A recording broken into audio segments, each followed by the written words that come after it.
Hello, Bacho. Let's read the given question. The question says Ram and Ali are true friends. Both work in a factory. Ali uses a camel to transport the load within the factory. Due to low salary and degradation in health of camel, Ali becomes worried and meets his friend Ram and discusses his problem. Ram collected some data and, with some assumption, concluded the following.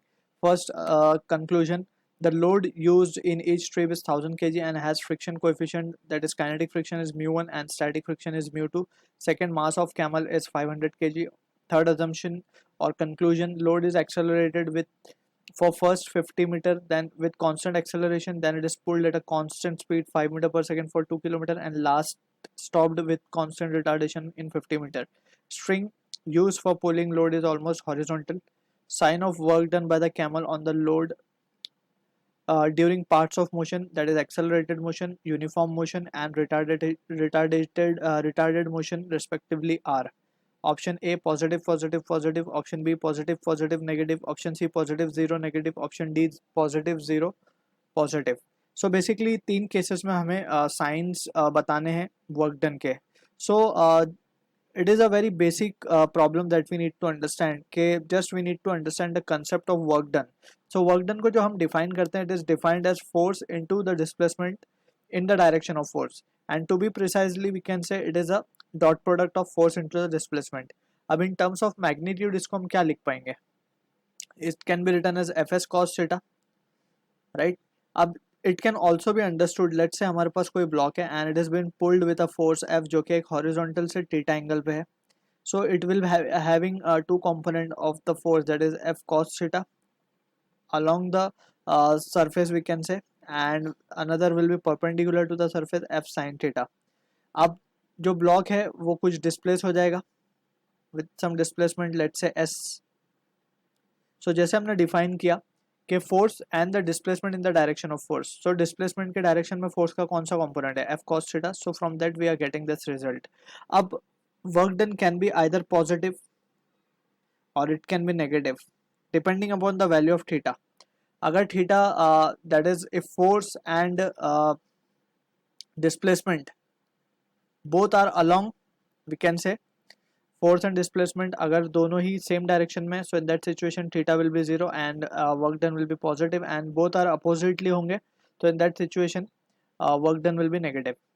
ठीक है, इसका एक और we can infer that के work done को हम और क्या लिख सकते हैं? It can be written as mass into acceleration. Force को मास इनटू एक्सेलरेशन लिखा जा सकता है, let's, and into displacement S. ठीक है, अगर हम मान लेंगे अभी फिलहाल फोर्स और डिस्प्लेसमेंट सेम डायरेक्शन में. So in that situation also we can see कि जो एक्सेलरेशन है, राइट, अब ये जो एक्सेलरेशन है that has to be in the direction of force. अगर केस एक्सेलरेशन का है दैट मीन्स कि डिस्प्लेसमेंट और जो हमारा फोर्स है वो सेम डायरेक्शन में होगा. अगर ये रिटार्डेशन का केस है, so in that situation we can say ये जो एक्सेलरेशन है it will be negative, right. So that is what the thing we need to be clear with over here, क्योंकि एक्सेलरेशन यहाँ पे वी कैन से कि acceleration हम कहें displacement के साथ देखें या फिर फोर्स को डिस्प्लेसमेंट के साथ देखें, this has to be the same thing.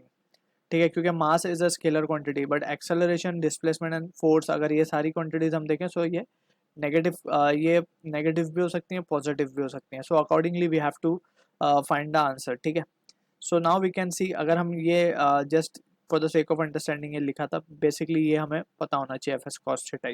ठीक है, अब बात करते हैं कि तीन तरीके से ये कैमल जो है चल रहा है. फर्स्ट जो चल रहा है वो कांस्टेंट एक्सेलरेशन से चल रहा है. अब कांस्टेंट एक्सेलरेशन से चल रहा है means force for constant acceleration हम लिख देते हैं यहाँ पे. कांस्टेंट एक्सेलरेशन से होगा क्या कि वेलोसिटी और एक्सेलरेशन सेम डायरेक्शन में होंगे, और अगर ऐसा है तो डिस्प्लेसमेंट भी सेम ही डायरेक्शन में होगा, क्योंकि वी नो कि displacement velocity is what, rate of change of displacement. So जिस डायरेक्शन में वेलोसिटी उसी डायरेक्शन में डिस्प्लेसमेंट होगा. In short we can say displacement और फोर्स दोनों ही सेम डायरेक्शन में. एंड अगर ऐसा है तो वर्क डन को क्या लिया जाएगा? Work done will be positive, जैसे हमने डिस्कस किया. Also one might get confuse के फोर्स तो सीधा हमने ले लिया है, तो it is been mention in the question string use for pulling load is almost horizontal. So हमने फोर्स को ऑलमोस्ट हॉरिजॉन्टली माना है. ठीक है, so same will be the case, we have to be careful. ठीक, अब बात करते हैं कांस्टेंट स्पीड पे चल रहा है.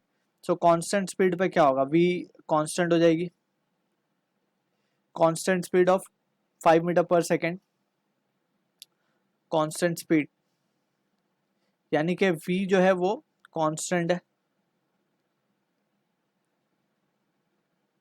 ठीक। अगर v कांस्टेंट है that means in that situation we can say जो एक्सेलरेशन होगा, एक्सेलरेशन बेसिकली क्या होता है, dv बाई dt। एंड अगर